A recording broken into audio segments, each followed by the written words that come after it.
दोस्तों, आज का video stock market for beginners के लिए है। इस वीडियो में दोस्तों हम जानेंगे कि क्यों हमें अपने पैसे को मैनेज करना चाहिए, क्यों हमें पैसे को सेव करना चाहिए और क्यों हमें पैसे को सही जगह पर इन्वेस्टमेंट करना चाहिए। तो चलिए दोस्तों शुरू करते हैं। स्वागत है दोस्तों आपका आरएम फाइनेंस में। दोस्तों, हमारे और आपके दिमाग में हमेशा एक बात रहती है, काश हमारे पास एक अच्छा सा घर होता, एक अच्छी सी गाड़ी होती और ढेर सारा पैसा होता। इसके लिए दोस्तों हमें आपको हमेशा बचपन से सिखाया जाता है कि आप अच्छे से पढ़ाई करो और एक अच्छी सी नौकरी करो, जबकि किसी भी कॉलेज स्कूल में हमें यह नहीं सिखाया जाता कि हम कैसे अपने पैसे को मैनेज करें, कैसे अपने पैसे को काम में लगाएं। हमारे और आपके पास, सभी के पास पैसे होते हैं और हम उस पैसे को कहीं ना कहीं इस्तेमाल करते हैं। जो दिक्कत आती है दोस्तों, हम कैसे अपने पैसे को मैनेज करें, कैसे हम उसको सही तरीके से इस्तेमाल करें, कहाँ पर हम अपने खर्चे को कम कर सकते हैं, कहाँ पर हम अपने खर्चे को बढ़ा सकते हैं। उसके लिए दोस्तों हमें कम से कम पैसे को मैनेज करना आना चाहिए, हमें पैसे को सही तरीके से इस्तेमाल करना आना चाहिए और कम से कम दोस्तों हमें अपने पेमेंट का, अपने सैलरी का 20% तो बचाना ही चाहिए।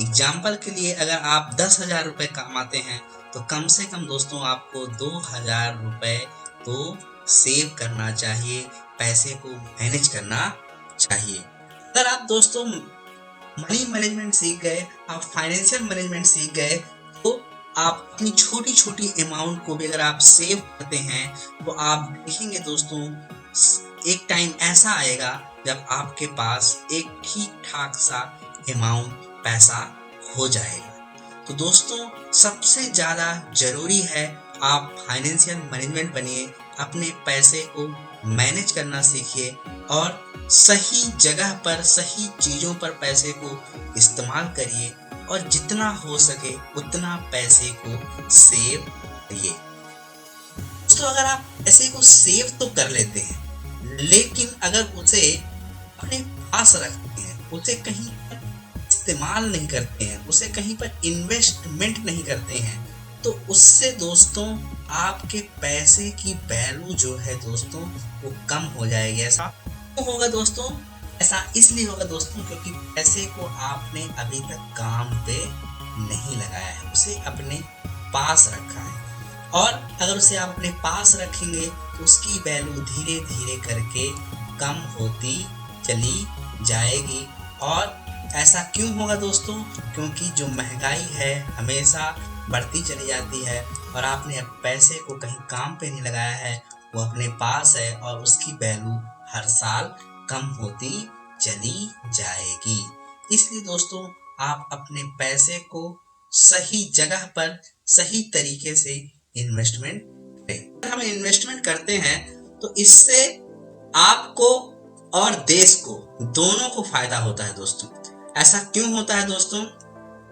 ऐसा इसलिए होता है दोस्तों क्योंकि अगर आप मान के चलिए कहीं पर पैसे आपने अगर एफडी किए बैंक में, जब आप पैसे को एफडी करते हैं बैंक में तो बैंक वाला किसी को लोन देता है।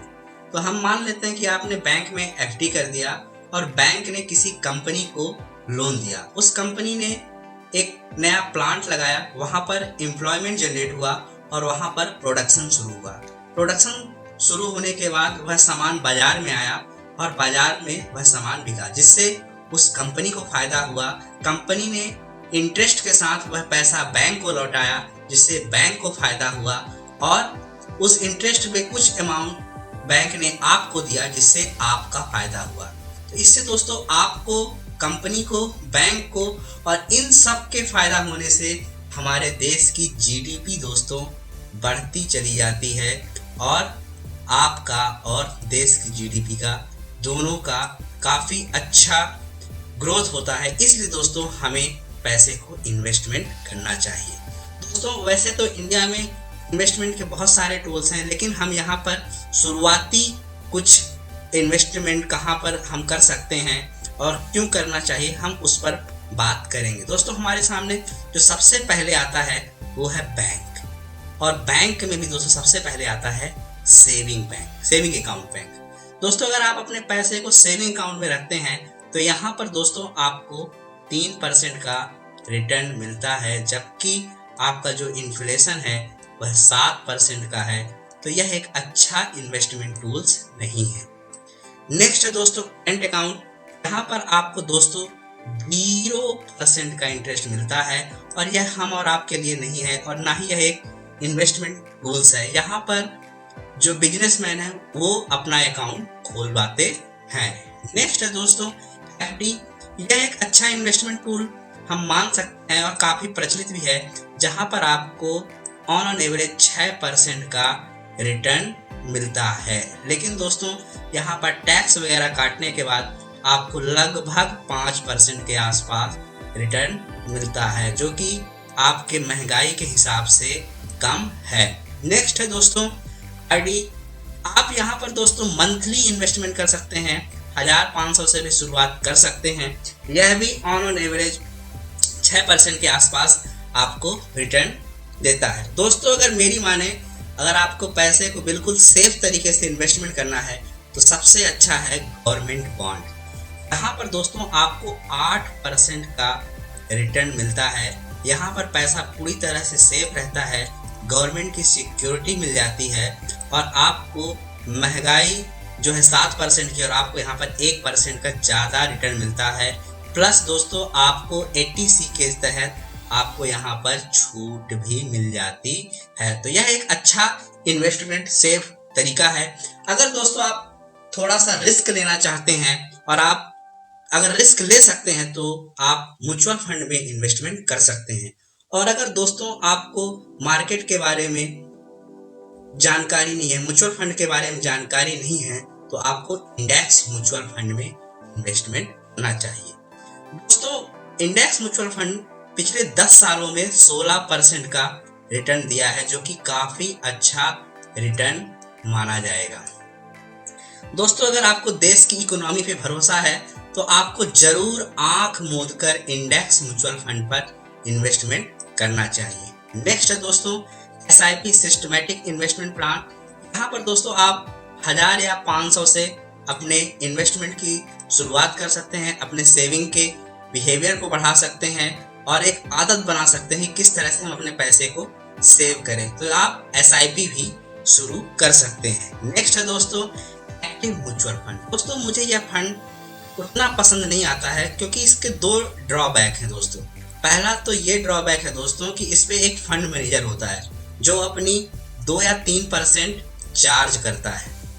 और सेकंड है दोस्तों, कई बार ऐसा होता है कि इंडेक्स म्यूचुअल फंड कंपेयर में एक्चुअल म्यूचुअल फंड उतना अच्छा रिटर्न नहीं देता है। इसलिए दोस्तों अगर आपको म्यूचुअल फंड में इन्वेस्टमेंट करना है तो आपके लिए सबसे बेस्ट होगा इंडेक्स म्यूचुअल फंड में आप इन्वेस्टमेंट करें। नेक्स्ट है दोस्तों हैच म्यूचुअल फंड।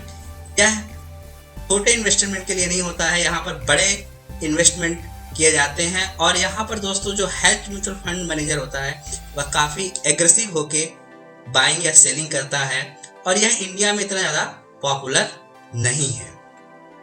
तो दोस्तों अगर आपको इन सभी में अगर कहा जाए तो अगर आप थोड़ा सा रिस्क ले सकते हैं तो आपको इंडेक्स म्यूचुअल फंड में पैसा लगाना चाहिए, और अगर आप बिल्कुल भी रिस्क नहीं लेना चाहते हैं तो आपको गवर्नमेंट बॉन्ड में पैसा लगाना चाहिए।